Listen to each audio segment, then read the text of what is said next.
Boris Johnson is a colourful character, and many people have wanted to follow him.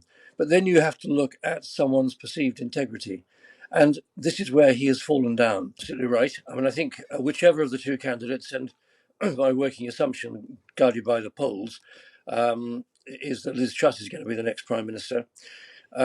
She has, along with Boris Johnson, been advocating very strong support from this country to Ukraine. And that is absolutely critical that that continues. And of course, it's in the face of the rising cost of living and in the face of the energy crisis. I think the big issue here is that for the time being, on the battlefield, the Ukrainians are holding their own. They're probably doing slightly better than holding their own. Whether that will actually materialize into being sufficiently successful to throw the Russians right out of Ukraine is another issue. But what's really, really critical is that our new Prime Minister works really hard with other European colleagues and critically with the Americans to make sure that the solidarity of the West, the solidarity of NATO remains absolutely locked tight in support of Ukraine, notwithstanding the energy crisis and the cost of living crisis. Because if we begin to lose that harmony, if we begin to lose that unity, that's the chink in the West's armour that Putin is looking for, and that's where he will start to succeed. He may not be succeeding on the battlefield at the present moment and may never succeed on the battlefield. But if we break our unity in the West, he may succeed on the economic front. And that's what our Prime Minister has got to work really, really hard to ensure that European colleagues, and particularly Americans, are kept on side. A few weeks ago on this programme, we heard from one of the Times correspondents in Brussels who was quoting an EU diplomat who said, "To what question has Liz Truss ever been the answer?" Do you worry about Liz Truss if she becomes the Prime Minister? We're discussing her as the front runner this morning, of course. There's still a chance that Rishi Sunak could win.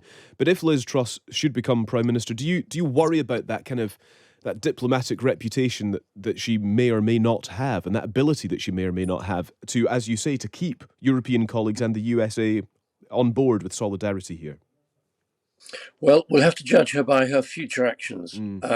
She has made much during the hustings process of the many offices of state that she's held, and this is true, she has been in very many offices. Actually, she hasn't been in any of them very long, so I don't think we really know how capable Liz Truss is. It would appear that she has convinced a majority of Conservative Party members that she is the right person to be their party leader and the right person to be our next Prime Minister. But she's going to have to work really, really hard on that very full entree that you were describing in your introduction, none of which is more important than the topic that you and I are discussing at this moment, and that is our support for Ukraine. It is absolutely critical that she does her best to work with European colleagues, and particularly with the Americans. I really underline the importance of the Americans, because it's American arms, equipment, whatever, that actually is supporting the Ukrainians to the extent that they are, that's actually having the significant effect of turning them around on the battlefield. But I come back to my original point. Whatever happens on the battlefield, in a sense, is secondary to what happens on the economic front. And that's where she's got to work really hard, particularly with European colleagues, to make sure that there isn't a chink in our armour and that Putin can exploit it. That's really, really critical. Let's judge her by her future actions, even though we might be a little bit cautious about her track record hitherto. The Conservative Party members, and I'm not one of them, you said I'm a crossbencher, have got what they voted for, or will get what they voted for. I hope they will get behind her and give this country the chance to play its part in Europe to make sure that Putin is face down. That's really critical. I know something that we've spoken to you about before, Lord Dannatt, is defence spending and army personnel. Liz Truss has made some commitments on these areas as well, saying that she will increase the UK's defence spending to 3% of GDP by 2030 at the latest, and says that there will be a review of the planned cuts of 10,000 armed personnel. Is that the sort of language that you want to hear from an incoming Prime Minister? Well, it's certainly the kind of language I want to hear. I mean, I think whatever the circumstances might have been when the integrated review was published in March last year, things have changed significantly. The media often criticise politicians for doing U-turns. Well, frankly, when circumstances change, it's right that you do reevaluate previous decisions and, if necessary, make different outcomes. And I think, given we've now got a vicious land war in Europe, we should be, on the one hand, significantly increasing our defence spending as a principal European member of NATO to support other countries who have a common border with Russia and can justifiably feel threatened by Russia. And not just to increase our spending overall, but to actually realise that our land forces have been the Cinderella in terms of defence spending and investment over the last 5-10 years, and significantly increase the spend on our land forces. And that means halting the reduction in the size of the army that's currently planned, increasing investment in things like our armoured fighting vehicle fleet, our artillery, and our anti-aircraft and other artillery systems. We've woefully under-invested in those in recent years because we put our money in aircraft carriers and fast jets, all things that are important, you can argue. But actually, with a land war in Europe, it's a real wake-up call that our land forces are not up to scratch. They're not good enough. Despite the excellence of the individuals, they need more equipment, they need more investment. And that's where a large part of the 3% spend in GDP ought to be going. I do just wish to consider with you as well Boris Johnson's legacy. That's something else that we're considering on the programme this morning, and particularly in these areas then that we're discussing, whether it's war in Ukraine or indeed in defence as well. How would you sort of describe his legacy in these areas? Do you admire it? Do you respect it? Could he have done better? Room for improvement? I don't know what sort of language would you use around that?